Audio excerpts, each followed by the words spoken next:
ಮಾಜಿ CM Siddaramaiah mass leader, ಜನರ ಮನಸ್ಸಿನಲ್ಲಿ ಶಾಶ್ವತವಾಗಿ ಉಳಿದಂತಹ ಭಾಗ್ಯಗಳ ರಾಮಯ್ಯ ಕೂಡ ಹೌದು. ಅವರನ್ನ ಕಡೆಗಣಿಸಿದ್ರೆ ಅದು ದೊಡ್ಡ ಬ್ಲಂಡರ್ ಆಗ್ತದೆ. ಇದು ಬೆಂಗಳೂರಿನಲ್ಲಿ ಮಾಜಿ ಸಚಿವ KN ರಾಜಣ್ಣ ಕೊಟ್ಟಿರುವಂತಹ ಹೇಳಿಕೆ. ಇದ್ರ ಬಗ್ಗೆ ಒಂದು ಬ್ರೇಕಿಂಗ್ ಅಪ್ಡೇಟ್ ಆಗ್ತಾ ಇದೆ, ಬನ್ನಿ ನೋಡ್ಕೊಬರೋಣ.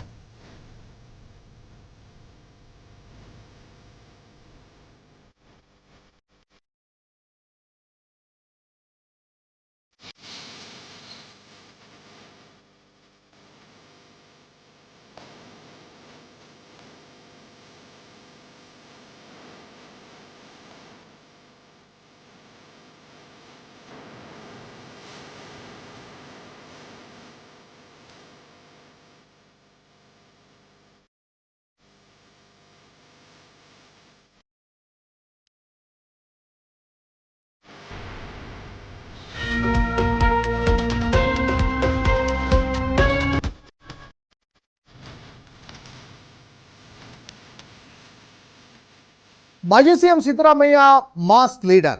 ಅವರು ಸಹಜವಾಗಿ ಒಂದು ಸುದೀರ್ಘವಾದಂತಹ ಆಡಳಿತ ನಡೆಸಿದಂತಹ ಹೆಗ್ಗಳಿಕೆಗೆ ಸಿದ್ದರಾಮಯ್ಯ ಪಾತ್ರ ಆಗ್ತಾರೆ. ಅವರನ್ನು ಕಡೆಗಣಿಸಿದರೆ ಅದು ದೊಡ್ಡ ಬ್ಲಂಡರ್ ಆಗ್ತದೆ.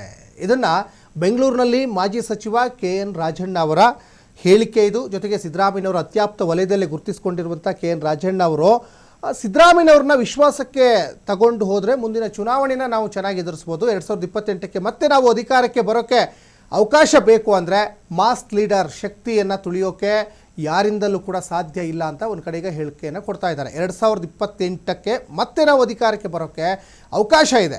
ಮಾಸ್ ಲೀಡರ್ ಶಕ್ತಿಯನ್ನು ತುಳಿಯೋಕೆ ಯಾರಿಂದನೂ ಕೂಡ ಆಗಲ್ಲ. ಬೆಂಗಳೂರಿನಲ್ಲಿ ಮಾಜಿ ಸಚಿವ KN ರಾಜಣ್ಣ ಹೇಳಿಕೆಯನ್ನು ಕೊಟ್ಟಿದ್ದಾರೆ. ಸಹಜವಾಗಿ ರಾಷ್ಟ್ರ ರಾಜಕಾರಣಕ್ಕೆ ಸಿದ್ದರಾಮಯ್ಯನವರು ಹೋಗ್ತಾರೆ ಅನ್ನುವಂಥ ಮಾತುಗಳು ಅವರು ರಾಜೀನಾಮೆ ಕೊಟ್ಟಂಥ ಸಂದರ್ಭದಲ್ಲಿ ಕೇಳಿ ಬರ್ತಾ ಇತ್ತು. ಆದರೆ ನಾನು ರಾಷ್ಟ್ರ ರಾಜಕಾರಣಕ್ಕೆ ಹೋಗಲ್ಲ, ರಾಜ್ಯದಲ್ಲೇ ಇರ್ತೀನಿ ನಾನು, ಜೊತೆಗೆ ನಾನು ಕೊನೆಯವರೆಗೂ ಕೋಮುವಾದಿಗಳ ವಿರುದ್ಧ ಹೋರಾಡ್ತೀನಿ ಅಂತಲೂ ಕೂಡ ಒಂದು ಹೇಳಿಕೆಯನ್ನು ಕೊಟ್ಟಿದ್ದರು. ಈಗ ಎಲ್ಲೋ ಒಂದು ಕಡೆ ಕಾಂಗ್ರೆಸ್ ಪಕ್ಷದಲ್ಲಿ ಸಿದ್ದರಾಮಯ್ಯನವ್ರನ್ನ ಸೈಡ್ಲೈನ್ ಮಾಡಲಾಗ್ತಾ ಇದೆಯಾ ಅನ್ನುವಂತಹ ಚರ್ಚೆಗಳು ರಾಜ್ಯ ರಾಜಕೀಯ ಪಡಸಾಲೆಯಲ್ಲಿ ಕೇಳಿ ಬರ್ತಾ ಇದ್ದಾವೆ. ಯಾಕಂದರೆ ಪಕ್ಷದ ಕೆಲವೊಂದಿಷ್ಟು ಬ್ಯಾನರ್ಗಳಲ್ಲಿ ಅವರ ಫೋಟೋ ಮರೆಮಾಚ್ತಾ ಇದೆ, ಅಥವಾ ಫೋಟೋ ಇದ್ದರೂ ಕೂಡ ಎಲ್ಲೋ ಒಂದು ಕಡೆ ಚಿಕ್ಕದಾಗಿ ಅವರ ಫೋಟೋವನ್ನು ಹಾಕುವಂಥ ಕೆಲವೊಂದಿಷ್ಟು ಕೆಲಸಗಳು ನಡೀತಾ ಇದೆ. ಯಾಕೆ ಈ ರೀತಿಯಾದಂಥ ಬೆಳವಣಿಗೆಗಳು ಆಗ್ತಾ ಇದ್ದಾವೆ ಅಂದರೆ 2028ರ ಚುನಾವಣೆಯಲ್ಲಿ ಇವರು ಸೀಟು ಹಂಚಿಕೆ ಸಂದರ್ಭದಲ್ಲಿ ಯಾರಿಗೆ ಸೀಟು ಕೊಡಬೇಕು, ಯಾರಿಗೆ ಟಿಕೆಟ್ ಘೋಷಣೆ ಮಾಡಬೇಕು, ಅದರಲ್ಲಿ ಸಿದ್ದರಾಮಯ್ಯನವರ ತೀರ್ಮಾನವೇ ಅಂತಿಮ ಆದರೆ ಅವರ ಬಣಕ್ಕೆ, ಸಿದ್ದರಾಮಯ್ಯನವರ ಬಣಕ್ಕೆ ಒಂದಿಷ್ಟು ಬಂಪರ್ ಗಿಫ್ಟ್ ಕೂಡ ಸಿಗುವಂಥ ಸಾಧ್ಯತೆ ಇದೆ. ಹಾಗಾಗಿ ಈಗಿನಿಂದಲೇ ಸಿದ್ದರಾಮಯ್ಯ ಆ್ಯಂಡ್ ಅವರ ಟೀಮ್ ಸ್ವಲ್ಪ ಅವ್ರನ್ನ ಸೈಡ್ಲೈನ್ ಮಾಡುವಂತಹ ಪ್ರಯತ್ನಗಳು ಈಗ ನಡೀತಾ ಇದೆಯೋ ಅನ್ನುವಂಥ ಚರ್ಚೆಗಳು ಈಗ ಶುರುವಾಗ್ತಾ ಇದ್ದಾವೆ. ಮತ್ತು ಅದಕ್ಕೆ ಸಂಬಂಧಿಸಿದಂತೆ ಸಿದ್ದರಾಮಯ್ಯನವರು ರಾಜೀನಾಮೆ ಕೊಟ್ಟಂಥ ಸಂದರ್ಭದಲ್ಲಿ ವಿಧಾನಸೌಧದ ಪ್ರಾಂಗಣದಲ್ಲಿ ಒಬ್ಬರೇ ನಡ್ಕೊಂಡು ಬರ್ತಾ ಇರ್ತಾರೆ. ಜೊತೆಗೆ ಯಾರು ಕೂಡ ಅವ್ರನ್ನ ಮಾತಾಡಿಸೋದಿಲ್ಲ. ಆಮೇಲೆ ಇತ್ತೀಚಿನ ದಿನಗಳಲ್ಲಿ ಅವರ ಹಿಂಬಾಲಕರು ಮುಂಬಾಲಕರು ಸಾಕಷ್ಟು ಜನ ಇದ್ದರು ಅವರು ಅಧಿಕಾರದಲ್ಲಿದ್ದಂಥ ಸಂದರ್ಭದಲ್ಲಿ. ಈಗ ಆ ರೀತಿಯಾದಂಥ ಬೆಳವಣಿಗೆಗಳು ಭಾಳ ಕಡಿಮೆ ಆಗಿದ್ದಾವೆ. ಈ ಎಲ್ಲ ಬೆಳವಣಿಗೆಗಳು ಗಮನಿಸ್ತಾ ಇದ್ದರೆ ಎಲ್ಲೋ ಒಂದು ಕಡೆ ಕಾಂಗ್ರೆಸ್ ಪಕ್ಷ ಅವ್ರನ್ನ ಸ್ವಲ್ಪ ಸೈಡಿಗೆ ಇಡ್ತಾ ಇದೆಯಾ, ನೇಪಥ್ಯಕ್ಕೆ ಅವ್ರು ಏನಾದರೂ ಸರಿತಾ ಇದ್ದಾರಾ ಅನ್ನುವಂಥ ಚರ್ಚೆಗಳಾಗ್ತಾ ಇದ್ದಾವೆ.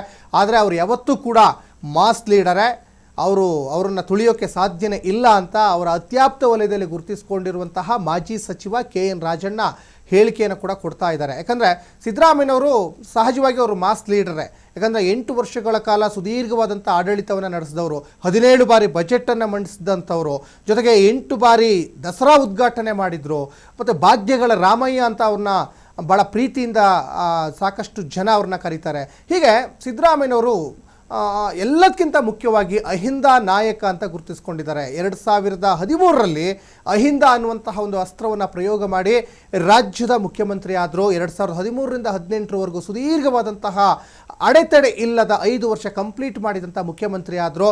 ಮತ್ತು ದೇವರಾಜ ಅರಸು ಅವರ ಒಂದು ದಾಖಲೆಯನ್ನು ಮುರಿದಂಥ ಕೀರ್ತಿಯೂ ಕೂಡ ಸಿದ್ದರಾಮಯ್ಯನವರಿಗಿದೆ. ಯಾಕಂದರೆ 8 ವರ್ಷಗಳ ಕಾಲ ಸುದೀರ್ಘವಾದ ರಾಜ್ಯದ ಚುಕ್ಕಾಣಿಯನ್ನು ಹಿಡಿದಂತಹ ಮುಖ್ಯಮಂತ್ರಿ ಯಾರಾದರೂ ಒಬ್ಬರು ಇದ್ದರೆ ಅದು ಸಿದ್ದರಾಮಯ್ಯನವರಿಗೆ ಸಲ್ಲುತ್ತೆ ಆ ಕೀರ್ತಿ. ಇಷ್ಟೆಲ್ಲ ಒಂದಿಷ್ಟು ಪಾಸಿಟಿವ್, ಅವ್ರ ಜೊತೆ ಎಲ್ಲ ರೀತಿಯಾದಂಥ ಪವರ್ ಇದ್ದಂತಹ ಸಿದ್ದರಾಮಯ್ಯನವರು ರಾಜೀನಾಮೆ ಕೊಟ್ಟ ತಕ್ಷಣವೇ ಅವರ ಹಿಂಬಾಲಕರು ಮುಂಬಾಲಕರು ಅತ್ಯಾಪ್ತರು ಜೊತೆಗೆ ತುಂಬ ನಂಬಿದಂಥವರು ಎಲ್ಲ ಕೈ ಕೊಟ್ರ ಅನ್ನುವಂಥ ಚರ್ಚೆ ಆಗ್ತಾ ಇದೆ.